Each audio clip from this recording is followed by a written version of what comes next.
Pessoal, então, dois pontos importantes sobre liberdade de imprensa. Direito ao sigilo da fonte. Ela não pode ser obrigada a revelar como obteve uma certa informação. E dois, o dever de verdade, ou seja, ela tem a responsabilidade de transmitir as informações de uma forma prudente, ou seja, com o mínimo de verificação. Ela faz uma análise e transmite a partir dessa análise como então os fatos se apresentam. Por isso também, gente, aqui a imprensa ela tem como responsabilidade ou como obrigação consultar a parte envolvida. É por isso que a imprensa precisa ouvir, por exemplo, o lado aquela parte da história, o lado daquela história,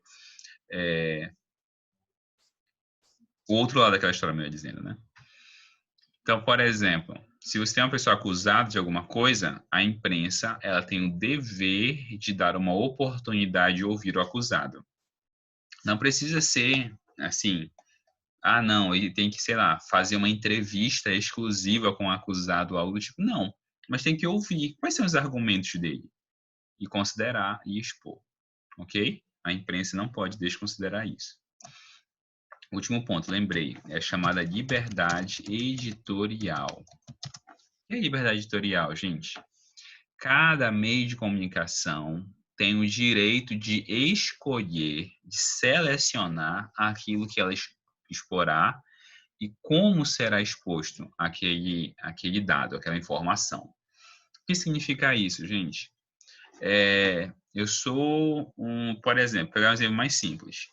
Eu sou um jornal sobre economia, valor econômico, exame, alguma coisa assim. Sou um jornal, sou um meio de comunicação focado em questões econômicas.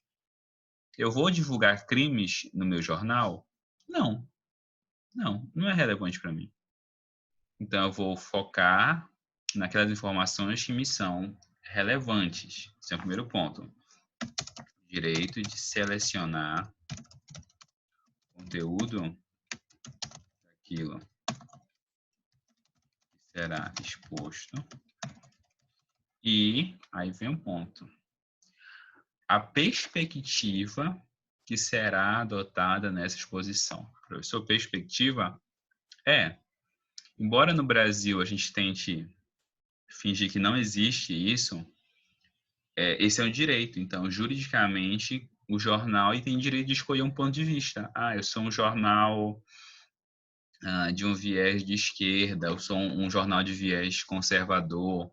Não tem nenhum problema nisso. Juridicamente, isso não é um problema, tá bom? Você pode dizer que isso é um problema moral, que esse é um problema ético, não importa. Juridicamente, o jornal tem o direito, os meios de comunicação têm o direito a escolher um ponto de vista para adotar para o seu meio de comunicação.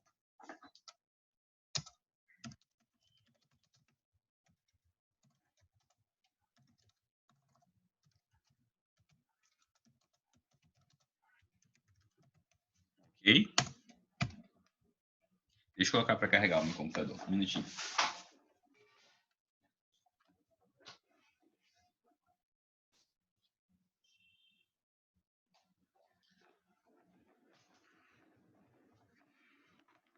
Ok, gente. Vamos continuando. Outra liberdade importante. Deixa eu só ver na ordem que eu deixei aqui em cima. Na verdade, a gente vai até mais. Artística, imprensa, reunião e associação.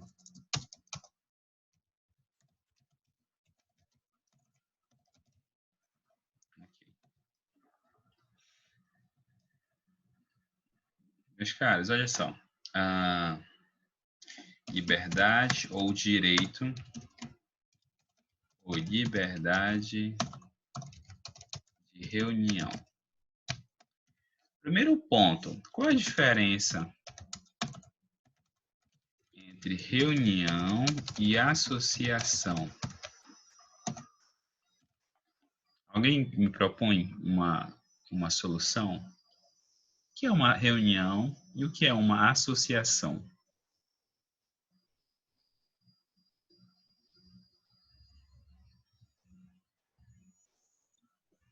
Alguém propõe? Não? Olha só, gente. A reunião é um agrupamento, né, de pessoas com uma finalidade transitória. Que é isso? As pessoas se aglomeram, elas se reúnem com uma finalidade em comum, mas é uma finalidade transitória. Elas vão se reunir, vão fazer aquilo e vão embora depois. E elas vão se desreunir depois, elas vão se sair. Elas vão deixar aquela reunião. Então, a reunião ela tem um caráter passageiro. Ela se forma e ela se dissolve. Quando ela alcança a sua finalidade, ela se dissolve. Já a associação diz respeito à formação de organizações, organizações jurídicas com um caráter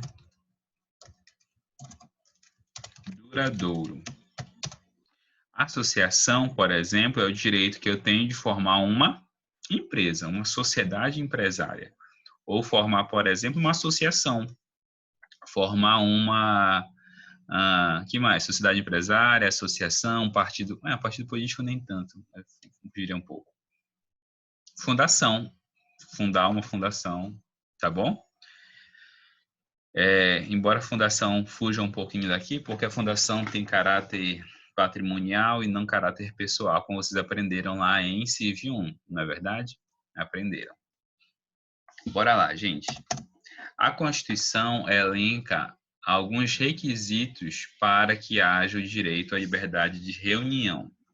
Então, requisitos constitucionais. Alguém sabe me listar quais sejam?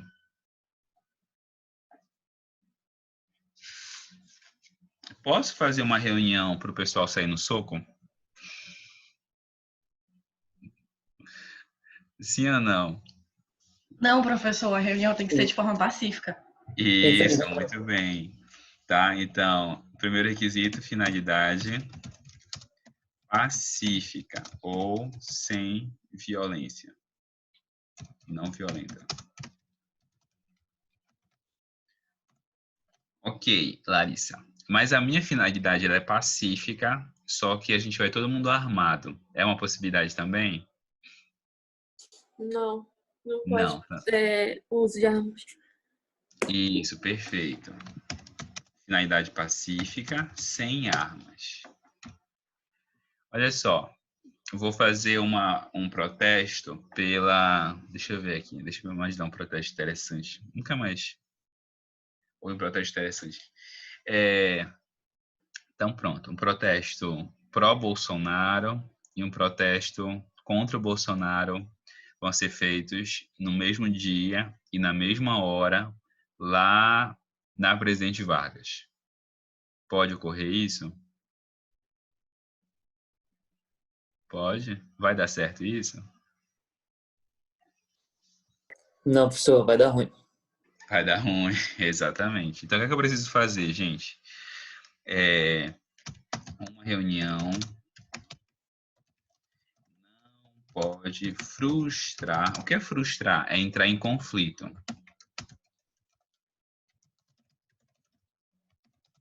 Outra reunião já previamente agendada. Bem, se eu preciso que uma seja prévia à outra, o que é que define qual é a primeira?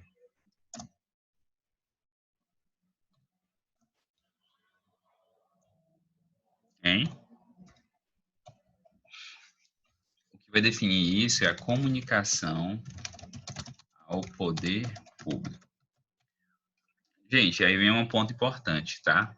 Comunicação ao poder público, entenda-se como um aviso e não como um pedido de autorização. Ok? Eu informo ao poder público, vou fazer um protesto aí dia tal, horário tal. Uma vez que eu tenha feito isso, se outra pessoa agendar uma outra manifestação para o mesmo local, a minha prevalece, a dela não, porque a minha foi previamente informada, a dela não. Então, a dela foi informada depois. Ok? Não importa. Ah, não, mas a segunda é maior, a segunda é mais interessante, não importa. Prevalece a primeira e não a segunda manifestação. Ok?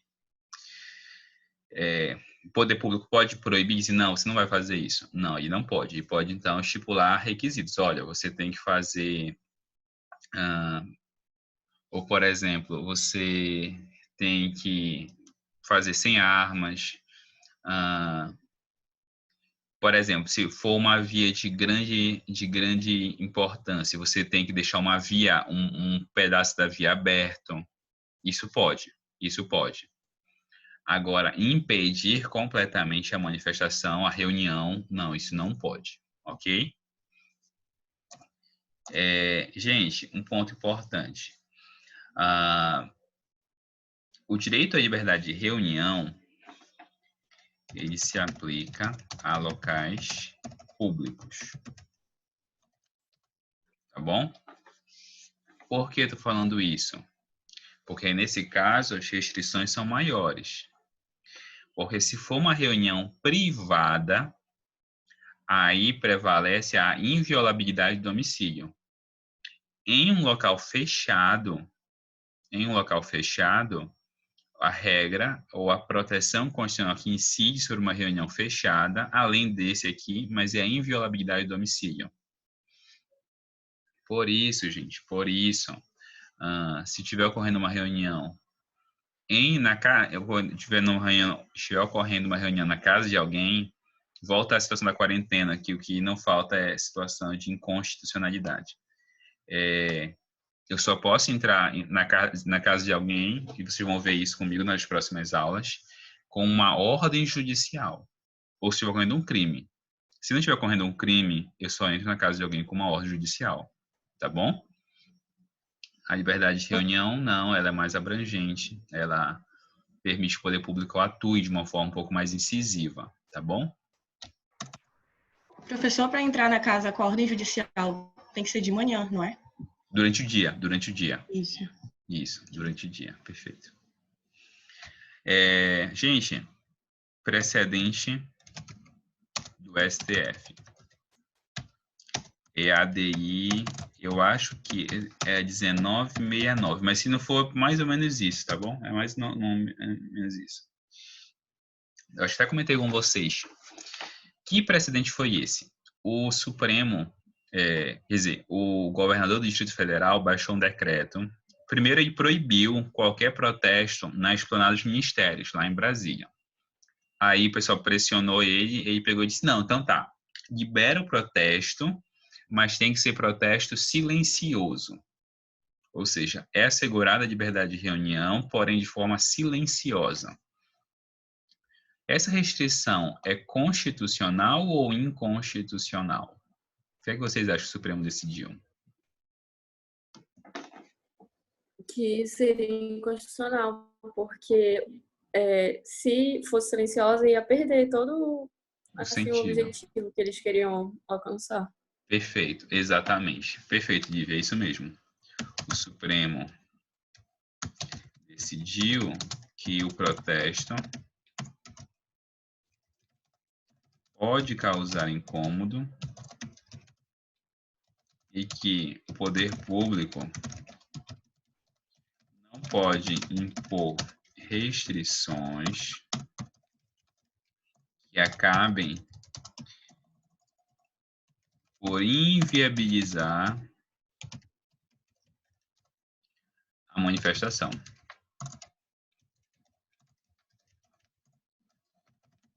Exemplo, exigindo que seja silenciosa. Tá bom? Gente, significa que não existe nenhuma restrição à liberdade de reunião? Claro que não. Todo direito fundamental está sujeito a restrições. Só que essa aqui não é uma restrição válida. A Siri está conversando comigo o dia todo, a manhã toda. Tá? Ok, gente, até aqui?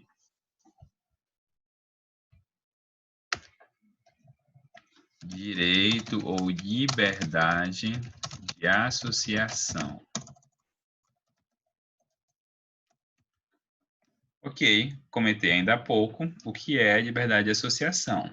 A liberdade de associação, cadê? Até comentei, anotei aqui em cima. Ela diz respeito à formação, uma formação que é mais jurídica, que é algo mais formal, e que vai ter um caráter duradouro. Exemplo, então, formar uma empresa, uma sociedade empresária, que mais? Criar uma associação propriamente dita, ok? Gente, liberdade de associação. A lei pode impor requisitos para reconhecer uma associação, sim ou não?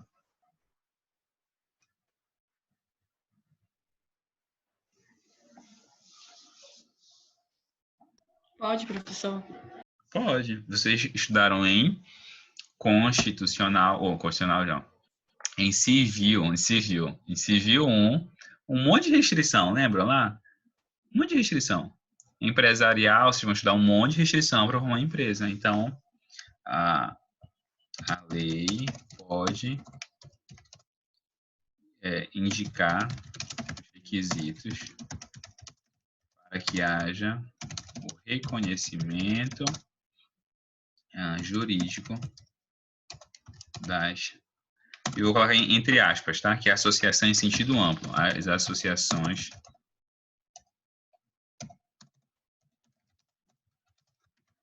em sentido amplo formadas. Ok?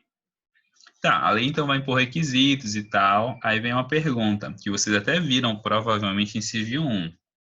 Ok.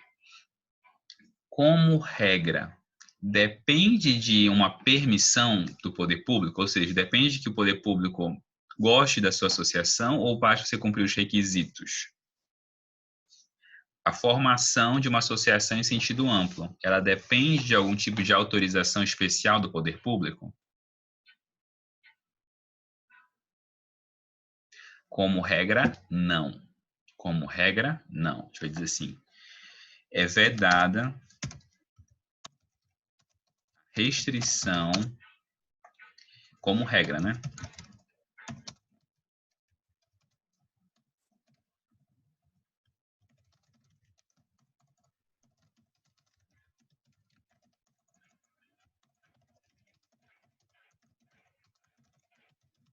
Como regra, o poder público pode dizer assim, olha, essa associação aqui não é muito relevante, não. Pode excluir, pode eliminar. Não, o poder público não tem essa possibilidade, tá bom? Também, como regra, é vedada a interferência do poder público nas associações. Então, o poder público também não pode se meter e dizer como uma associação vai funcionar. Ela decide como ela vai funcionar, ok? Gente, para já concluindo, o poder público pode dissolver e pode eliminar uma associação? O que é que vocês me dizem?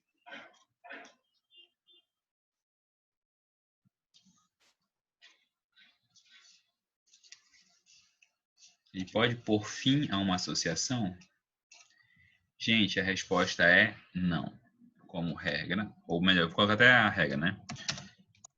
Uma associação somente pode ser coercitivamente, né? Vou colocar assim, coercitivamente encerrada mediante decisão judicial transitada em julgado. Ok? Então, se o precisar fechar uma associação, só mediante decisão judicial transitada em julgado. Dúvida sobre essa segunda parte, gente? Não? Ok. Gente, então vou finalizar a gravação e falar sobre